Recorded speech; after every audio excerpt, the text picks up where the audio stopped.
बाद पीछे कुर्सी खाली उस पर बैठ जाएंगे।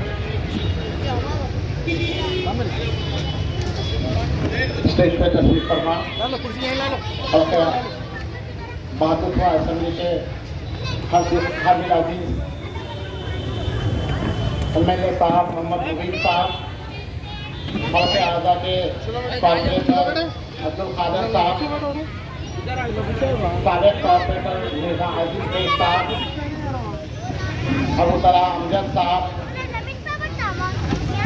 जहांगीर साहब, दीगर अहबाब बुजुर्गों जो स्टेज पे तशरीफ फरमा है, मेरे बुजुर्गों दोस्तों और साथियों, 2024 का इलेक्शन आम इलेक्शन नहीं है। जैसा कि आप गुज़िश्ता इलेक्शन को देखें, ये इलेक्शन बहुत ही मुख्तलिफ है, क्योंकि जो फिस्ताई जमातें मरकजी हुकूमत में हैं, वो फिस्ताई जमातों के इरादे बहुत ही खतरनाक हैं और ये फिस्ताई जमातें हिंदुस्तान में मौजूद दस्तूर को बरकरार रखना नहीं चाहते।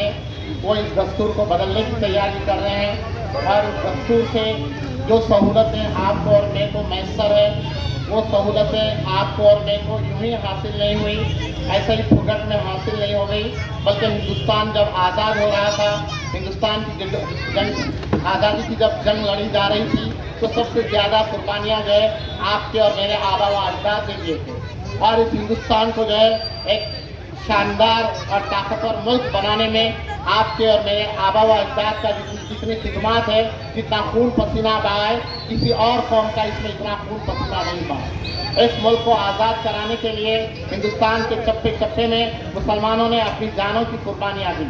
जमीयतुल उलमा हिंद के 5000 से ज़ायद आलिमों को जो है उनको फांसी पर झाड़ों पर उनको फांसी पर लटका दिया गया, ताकि जो है दिगर मुसलमानों को, दिगर कौमों को डराया जा सके। दूसरी जानिब कुछ कौमों के ऐसे भी लोग थे जो है अंग्रेज़ों के साथ मिलके हिंदुस्तान के खिलाफ साजिशें रच रही थी।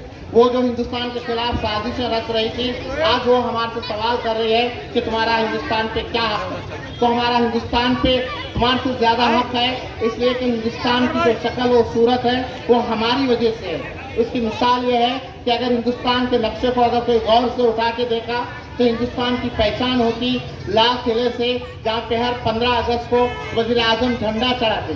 लाल किला किसी और का दिया हुआ नहीं है, आपके और मेरे मुगल शहंशाह शाहजहां का दिया हुआ है। और अगर हिंदुस्तान के ऊपर आप नज़र डालें तो अगर हैदराबाद पे नज़र डालें तो हैदराबाद और तेलंगाना की पहचान अगर कोई बनती तो चारमीनार बनता। चारमीनार किसी ने नहीं दिया, बल्कि आपके और मेरे आबा व अजदाद शिक्षा ने दिया। और अगर जो है हिंदुस्तान की अगर कोई दुनिया में पहचान है तो ताजमहल से है। ताजमहल किसी और ने नहीं बनाया, बल्कि शहंशाह शाहजहां ने इसको बनाया।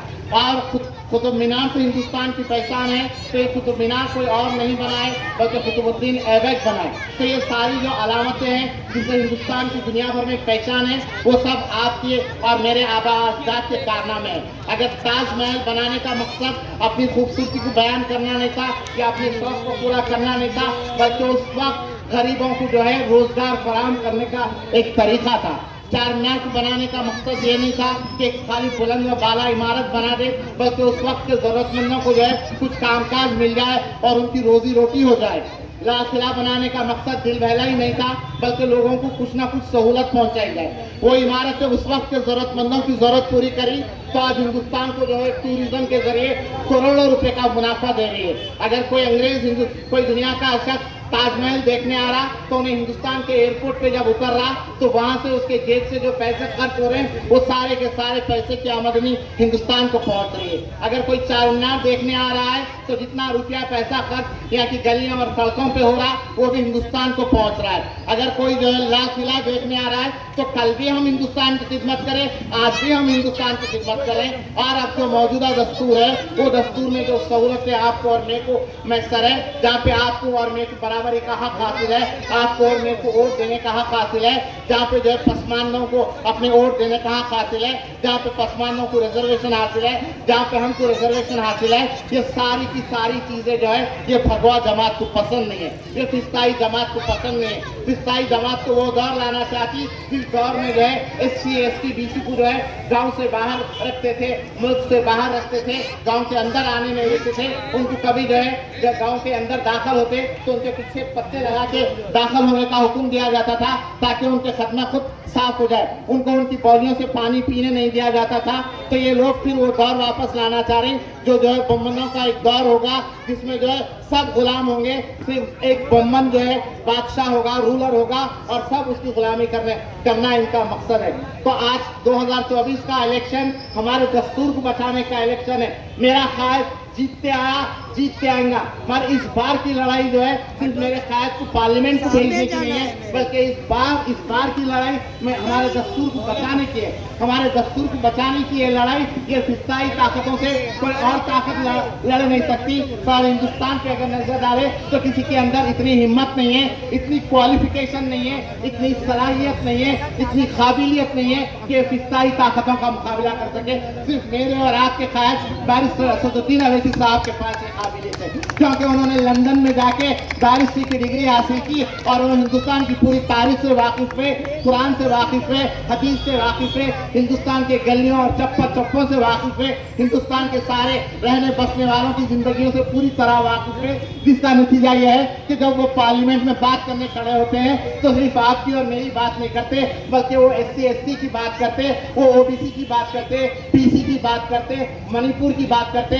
गुजरात की बात करते, महाराष्ट्र की बात करते, जम्मू एंड कश्मीर की बात करते, कन्याकुमारी की बात करते और आपका बात करना इनको गवारा नहीं है, क्योंकि इनके हर गलत कदम को अगर कोई ताकत टोकती, कोई ताकत रोकती तो वो आपकी और मेरी क़यादत है।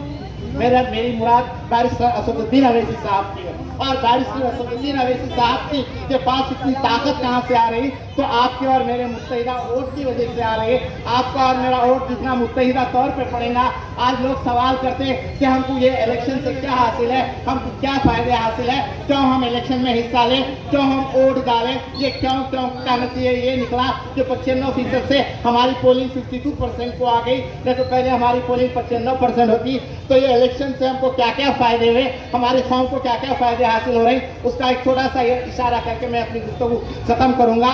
आज जो कुछ भी आप यहाँ बैठ के सुन रहे हैं, मैं यहाँ खड़े के बात कर रहा हूँ तो यहाँ के दस्तूर में दी गई सहूलत का नतीजा है, दी गई ताकत का नतीजा है, वोट की ताकत का नतीजा है कि आप वहाँ बैठ के सुन सक रहे हैं, मैं यहाँ खड़े के बात कर सक रहा हूँ, आप और मैं कारोबार कर सक रहे हैं। मेरे भाइयों जो बड़े भाई की बड़े गोश्त की दुकान चला रहे हैं, आप देखेंगे यूपी में आज कोई बड़े गोश्त की दुकान नहीं चल सकती, आज यूपी में कोई दीनी मदरसा काम नहीं कर सक रहा, आज आसाम में 600 से ज्यादा मदरसों को बंद कर दिया गया और बात करें कि जो है हमारे घरों पे बुलडोजर चला दिया जा रहा है। तो आखिर ये क्या वजह है? इसकी वजह ये है कि वहाँ जो है मेरे कायद की वजह से कोई ताकत नहीं है, जिसकी वजह से जो है हमारे घरों पे बुलडोजर लगा दिया जा रहा है, हमारे मदरसों को बंद कर दिया जा रहा है, गोश्त की दुकानों को बंद कर दिया जा रहा है। तो ऐसे में आपकी और मेरी जिम्मेदारी है कि आप और मैं जैसा हमारे मरहूम कायद असदुद्दीन सुल्तान सलाहुद्दीन अवैसी साहब को कामयाब करने के लिए जो है 95% से 100% तक जैसा हम पोलिंग करते थे, आज उसी ढंग से जो है हमको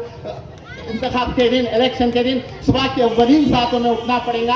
और इस बार बज़ाहिर एक औरत को मुकाबले के लिए ला के ठहरा कर दिए, क्योंकि मर्दों में दम बाकी नहीं था तो एक औरत को ला दिए और मेरे कायद के सामने ला के ठहरा दिए। मगर वो औरत नहीं है, बल्कि वो औरत के पीछे सारी फिस्ताई ताकतें इकट्ठा है। वहाँ विश्व हिंदू परिषद है, वहाँ BJP है, वहाँ बजरंग दल है, बाद लोग नकाब डाल के उसके पीछे खड़े के हैं, बाद लोग कोई और जमात से ताल्लुक रखते हैं, मगर सब उसकी कामयाबी के लिए कोशिश कर रहे हैं। तो उसको एक मामूली औरत मत समझो, बल्कि हिंदुस्तान दुश्मन ताकतें और इस्लाम दुश्मन ताकतें उस औरत के पीछे खड़े हुए। तो आपकी और मेरी जिम्मेदारी है कि मेरे कायद को जो है पार्लियामेंट में पहुंचाए और जैसा कि पेशवा मुखर्रिर ने कहा, पिछली परसेंटेज से जो है बहुत ज्यादा परसेंटेज के साथ मेरे कायद को पार्लियामेंट में पहुंचाना है। इसलिए 13 मई को आपका सारा घर और घर में खास तौर पे सालार मिल्लत की कामयाबी में मेरी माँ और बहनों का बड़ा खास रोल था। मैं एक बार फिर मेरी माँ और बहनों से ख्वाहिश करूंगा कि भारी तादाद में निकल के अपने वोट का इस्तेमाल पतंग के निशान पे कीजिए। शुक्रिया।